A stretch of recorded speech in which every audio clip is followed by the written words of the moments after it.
Hi hello my dear viewers, ನಾನು ನಿಮ್ಮ A1 resource for educate ಚಾನಲ್ನ ವತಿಯಿಂದ ನಿಮಗೆಲ್ಲ ಆತ್ಮೀಯವಾದಂಥ ಒಂದು ಸ್ವಾಗತವನ್ನು ಕೋರ್ತಾ ಸ್ನೇಹಿತರೆ, ಈಗಾಗಲೇ ಕರ್ನಾಟಕ ವಿಧಾನ ಪರಿಷತ್ನಲ್ಲಿ 10,000 ಪ್ರಾಥಮಿಕ ಮತ್ತು ಪ್ರೌಢಶಾಲಾ ಶಿಕ್ಷಕರ ಹುದ್ದೆಗಳಿಗೆ ಸಂಬಂಧಿಸಿದಂತೆ ನೇಮಕಾತಿಯನ್ನು ಮಾಡುವುದರ ಬಗೆಗೆ ಸಂಬಂಧಿಸಿದಂಥ ಚರ್ಚೆಯನ್ನು ನೀವಾಗಲೇ ನೋಡಿದ್ರಿ. ಸೊ ಅದೇ ರೀತಿಯಾಗಿ ಅದರ ಬೆನ್ನಲ್ಲೇ ಕರ್ನಾಟಕ ವಿಧಾನ ಪರಿಷತ್ನಲ್ಲಿ ಈ ಒಂದು ಅಂದರೆ ಸರ್ಕಾರಿ ಪದವಿ ಪೂರ್ವ ಕಾಲೇಜುಗಳಲ್ಲಿ 3,863 ಉಪನ್ಯಾಸಕರ ಹುದ್ದೆಗಳ ನೇಮಕಾತಿಗೆ ಸಂಬಂಧಿಸಿದಂತೆ ಚರ್ಚೆಗಳು ನಡೆದಿರ್ತಕ್ಕಂತಹದ್ದನ್ನು ನಾನು ನಿಮ್ಮ ಮುಂದೆ ತಿಳಿಸ್ತಾ ಹೋಗ್ತೀನಿ. ಇದನ್ನು ಪ್ರಶ್ನೆಯನ್ನು ಇಟ್ಟಂತಹವರು ಶ್ರೀ ಕೇಶವ ಪ್ರಸಾದ್ ಎಸ್, ವಿಧಾನಸಭೆಯಿಂದ ಚುನಾಯಿತರಾದಂತಹ ಸದಸ್ಯರಾಗಿದ್ದರು.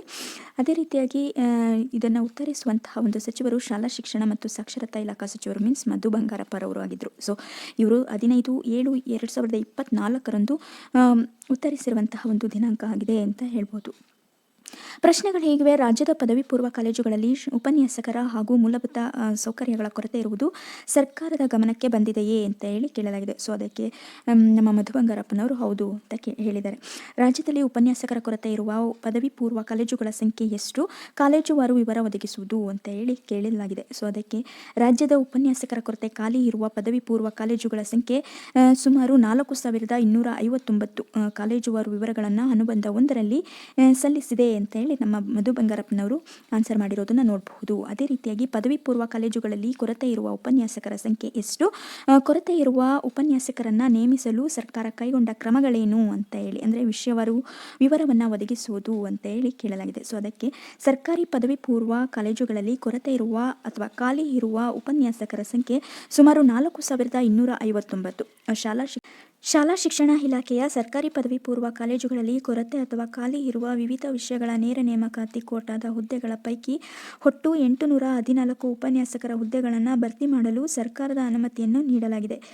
ವಿವರ ಈ ಕೆಳಕಂಡಂತಿದೆ ಅಂತೇಳಿ ವಿಷಯವಾರು ಕಲ್ಯಾಣ ಕರ್ನಾಟಕ ಮತ್ತು ಕಲ್ಯಾಣ ಕರ್ನಾಟಕೇತರ ಹುದ್ದೆಗಳನ್ನು ನಮಗೆ ಇಲ್ಲಿ ನೀಡಲಾಗಿದೆ. ಸೊ ಕನ್ನಡಕ್ಕೆ 5 ಹುದ್ದೆಗಳು ಹೆಚ್ಚಿಗೆಗೆ ಸಂಬಂಧಿಸಿದರೆ 100 ಹುದ್ದೆಗಳು ನಾನ್ ಹೆಚ್ಚಿಗೆಗೆ ಸಂಬಂಧಿಸಿರುತ್ತೆ. ಅದೇ ರೀತಿಯಾಗಿ ಇಂಗ್ಲೀಷ್ನಲ್ಲಿ 5 ಹುದ್ದೆಗಳು ಹೆಚ್ಚಿಗೆಗೆ ಇದ್ದರೆ 120 ಹುದ್ದೆಗಳು ನಾನ್ ಹೆಚ್ಚಿಗೆಗೆ ಇದೆ. ಇತಿಹಾಸದಲ್ಲಿ 4 ಹುದ್ದೆಗಳು ಹೆಚ್ಚಿಗೆಗೆ ಇದ್ದರೆ 120 ಹುದ್ದೆಗಳು ನಾನ್ ಹೆಚ್ಚಿಗೆಗೆ ಇರುತ್ತೆ. ಅರ್ಥಶಾಸ್ತ್ರದಲ್ಲಿ 4 ಹುದ್ದೆಗಳು ಹೆಚ್ಚಿಗೆಗೆ ಇದ್ದರೆ 180 ಹುದ್ದೆಗಳು ನಾನ್ ಹೆಚ್ಚಿಗೆಗೆ ಇದೆ. ಇನ್ನು ಭೂಗೋಳಶಾಸ್ತ್ರದಲ್ಲಿ ಇರುವಂತಹ 20 ಹುದ್ದೆಗಳು ಕೂಡ ಅದು ನಾನ್ ಹೆಚ್ಚಿಗೆಗೆ ಸಂಬಂಧಿಸಿರುತ್ತೆ. ಇನ್ನು ವಾಣಿಜ್ಯ ಶಾಸ್ತ್ರದಲ್ಲಿ 10 ಹುದ್ದೆಗಳು ಹೆಚ್ಚಿಗೆಗೆ ಇದ್ದರೆ 80 ಹುದ್ದೆಗಳು ನಾನ್ ಹೆಚ್ಚಿಗೆಗೆ ಇರೋದನ್ನು ನೋಡ್ಬೋದು. ಇನ್ನು ಸಮಾಜಶಾಸ್ತ್ರದಲ್ಲಿ 4 ಹುದ್ದೆಗಳು ಹೆಚ್ಚಿಗೆಗೆ ಇದ್ದರೆ 75 ಹುದ್ದೆಗಳು ನಾನ್ ಹೆಚ್ಚಿಗೆಗೆ ಇರುತ್ತೆ.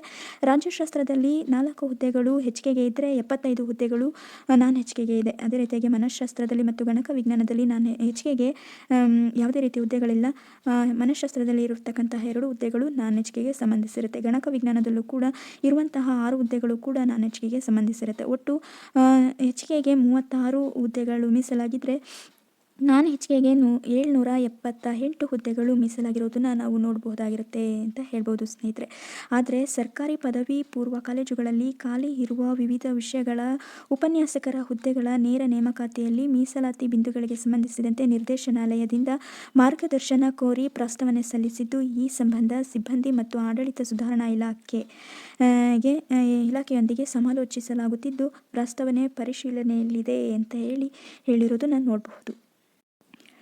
ಮುಂದುವರೆದು 2024 ಮತ್ತು 2025ನೇ ಸಾಲಿನ ಆಯವ್ಯಯ ಘೋಷಿತ ಕಾರ್ಯಕ್ರಮಗಳ ಖಂಡಿಕೆ 103ರಲ್ಲಿನ ರಾಜ್ಯದಲ್ಲಿ ಖಾಲಿ ಇರುವ ಸರ್ಕಾರಿ ಪ್ರಾಥಮಿಕ ಮತ್ತು ಪ್ರೌಢಶಾಲೆಗಳ ಹಾಗೂ ಪದವಿ ಪೂರ್ವ ಕಾಲೇಜುಗಳ ವಿವಿಧ ವಿಷಯಗಳ ಶಿಕ್ಷಕರು ಅಥವಾ ಉಪನ್ಯಾಸಕರುಗಳನ್ನು ನೇಮಕ ಮಾಡುವ ಪ್ರಕ್ರಿಯೆಯನ್ನು ಪ್ರಾರಂಭಿಸುವ ಬಗ್ಗೆ ಈ ಕಾರ್ಯಕ್ರಮವನ್ನು ಅನುಷ್ಠಾನಗೊಳಿಸುವ ಕುರಿತಂತೆ ರಾಜ್ಯದಲ್ಲಿ ಖಾಲಿ ಇರುವ ಸರ್ಕಾರಿ ಪದವಿ ಪೂರ್ವ ಕಾಲೇಜುಗಳ ವಿವಿಧ ವಿಷಯಗಳ ಅಂದರೆ ಕಲ್ಯಾಣ ಕರ್ನಾಟಕ ಮೀನ್ಸ್ KK ಕೋಟಾದಲ್ಲಿ ನೇರ ನೇಮಕಾತಿ ಕೋಟಾದ ಸರ್ಕಾರಿ ಪದವಿ ಪೂರ್ವ ಕಾಲೇಜುಗಳಲ್ಲಿ ಖಾಲಿ ಇರುವ 14 ವಿಷಯಗಳ ಒಟ್ಟು 405 ಹುದ್ದೆ ಹಾಗೂ ಕಲ್ಯಾಣ ಕರ್ನಾಟಕೇತರ ಮೀನ್ಸ್ ನಾನ್ KK ಕೋಟಾದಲ್ಲಿ ನೇರ ನೇಮಕಾತಿ ಕೋಟಾದ ಸರ್ಕಾರಿ ಪದವಿ ಪೂರ್ವ ಕಾಲೇಜುಗಳಲ್ಲಿ ಖಾಲಿ ಇರುವ 18 ವಿಷಯಗಳ ಒಟ್ಟು 2,644 ಹುದ್ದೆಗಳು ಸೇರಿ ಒಟ್ಟು 3,049 ಉಪನ್ಯಾಸಕರ ಹುದ್ದೆಗಳ ನೇಮಕಾತಿ ಕುರಿತಂತೆ ನಿರ್ದೇಶಕರು, ಶಾಲಾ ಶಿಕ್ಷಣ ಇಲಾಖೆ, ಪದವಿ ಪೂರ್ವ ಕಾಲೇಜು ಸೊ ಇವರ ದಿನಾಂಕ 27/6/2024 ಸರ್ಕಾರಕ್ಕೆ ಪ್ರಸ್ತಾವನೆ ಸಲ್ಲಿಸಿದ್ದು, ಈ ಪ್ರಸ್ತಾವನೆಗೆ ಕಡತ ಸಂಖ್ಯೆ EP 110 DGD 2024 ಕಡತದಲ್ಲಿ ವ್ಯವಹರಿಸಿ ಆರ್ಥಿಕ ಇಲಾಖೆ ಹಾಗೂ ಯೋಜನಾ ಇಲಾಖೆಯ ಸಹಮತಿ ಕೋರಿ ಕಡತ ಸಲ್ಲಿಸಲಾಗಿದ್ದು, ಪ್ರಸ್ತಾವನೆಯು ಪರಿಶೀಲನೆಯಲ್ಲಿದೆ ಅಂತ ಹೇಳಿ. ಅಂದರೆ ಈಗಾಗಲೇ ಆರ್ಥಿಕ ಇಲಾಖೆಗೆ ಈ ಒಂದು ಬಗ್ಗೆ ಮಾಹಿತಿಯನ್ನು ನೀಡಿ ಅನುಮತಿಯನ್ನು ಕೋರಿದ್ದೀವಿ. ಸೊ ಅವರು ನಮಗೆ ಅನುಮತಿಯನ್ನು ನೀಡೋದಷ್ಟೇ ಬಾಕಿ ಇದೆ ಅಂತ ಈ ಮೂಲಕ ತಿಳಿಸಿದ್ದಾರೆ. ಸೊ ಪೂರ್ಣ ಪ್ರಮಾಣದಲ್ಲಿ ಉಪನ್ಯಾಸಕರು ಹಾಗೂ ಮೂಲಭೂತ ಸೌಕರ್ಯ ಇರುವ ಕಾಲೇಜುಗಳ ಸಂಖ್ಯೆ ಎಷ್ಟು? ಕಳೆದ ಒಟ್ಟು ವರ್ಷದಲ್ಲಿ ಮೂಲಭೂತ ಸೌಕರ್ಯ ಒದಗಿಸಿರುವ ಕಾಲೇಜುಗಳ ಸಂಖ್ಯೆ ಎಷ್ಟು? ಕಾಲೇಜುವಾರು ಸಂಪೂರ್ಣ ವಿವರ ನೀಡುವುದು ಅಂತೇಳಿ ಮುಂದಿನ ಕ್ವಶನ್ ಅನ್ನು ಕೇಳಿದ್ದಾರೆ.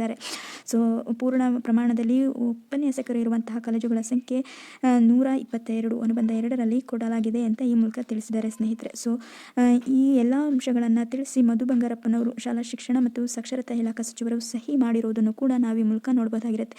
ಸೊ ಈ ಎಲ್ಲ ಬೆಳವಣಿಗೆಯನ್ನು ನೋಡ್ತಾ ಇದ್ರೆ ಇಷ್ಟರಲ್ಲೇ ಸರ್ಕಾರಿ ಪದವಿ ಪೂರ್ವ ಕಾಲೇಜುಗಳಲ್ಲಿನ ಖಾಲಿ ಇರ್ತಕ್ಕಂತಹ ಹುದ್ದೆಗಳ ನೇಮಕಾತಿಯು ಕೂಡ ಶೀಘ್ರದಲ್ಲಿಯೇ ಅಧಿಸೂಚನೆ ಬೀಳುತ್ತೆ ಅಂತ ಹೇಳ್ಬೋದು. ಸೊ ಈಗಾಗಲೇ 814 ಉಪನ್ಯಾಸಕರ ಹುದ್ದೆಗಳ ನೇಮಕಾತಿಗೆ ಸರ್ಕಾರದ ಹುದ್ದೆಗಳ ನೇಮಕಾತಿಗೆ ಸಂಬಂಧಿಸಿದಂತೆ ಅನುಮೋದನೆ ದೊರೆತಿದೆ. ಸೊ ಮುಂದುವರೆದು 27/6/2024 3049 ಉಪನ್ಯಾಸಕರ ಹುದ್ದೆಗಳಿಗೆ ಸರ್ಕಾರದ ಅನುಮೋದನೆಗೆ ಪ್ರಸ್ತಾವನೆ ಸಲ್ಲಿಸಲಾಗಿದ್ದು, ಕಡತವು ಪರಿಶೀಲನೆಯಲ್ಲಿದೆ ಅಂತ ಹೇಳಿ ಮೂಲಕ ನಿಮಗೆ ಹೇಳ್ಬೋದು. ಸೊ ಸಂಬಂಧಿಸಿದಂತಹ ಎಲ್ಲ ಅಭ್ಯರ್ಥಿಗಳು ತಮ್ಮ ಪರೀಕ್ಷಾ ಪೂರ್ವ ತಯಾರಿಯನ್ನು ಹೀಗಿಂದನೇ ಚುರುಕುಗೊಳಿಸಿ ಅಂತ ಹೇಳ್ತಾ, ಇನ್ನು ಇದೇ ರೀತಿಯಾದಂತಹ ತತ್ಕ್ಷಣದ ಸದ್ಯದ ಮಾಹಿತಿಗಳಿಗೆ ಸಂಬಂಧಿಸಿದಂತೆ ನಿಮಗೆ ಚಾನಲನ್ನು ಸಬ್ಸ್ಕ್ರೈಬ್ ಮಾಡ್ಕೊಳ್ಳಿ, ಲೈಕ್ ಮಾಡಿ, ಶೇರ್ ಮಾಡಿ, ಕಮೆಂಟ್ ಮಾಡಿ. ಅಷ್ಟೇ ಅಲ್ಲ, ಎಲ್ಲ ರೀತಿಯಾದಂತಹ ಸ್ಪರ್ಧಾತ್ಮಕ ಪರೀಕ್ಷೆಗಳಿಗೆ ಅಗತ್ಯವಾಗಿ ಬೇಕಾಗಿರ್ತಕ್ಕಂಥ ನೋಟ್ಸ್ಗಳು, ಕ್ವಿಜ್ಗಳು ಮತ್ತು ಎಲ್ಲ ರೀತಿಯಾದಂತಹ ಒಂದು ಮಾಹಿತಿಗಳು A1 ರಿಸೋರ್ಸ್ ಫಾರ್ ಎಜುಕೇಟ್ ಚಾನಲ್ನಲ್ಲಿ ನಿಮಗೆ ಉಚಿತವಾಗಿ ಲಭ್ಯವಾಗುತ್ತಿದ್ದು, ನಾನು ನನ್ನ ಡಿಸ್ಕ್ರಿಪ್ಷನ್ ಬಾಕ್ಸ್ನಲ್ಲಿ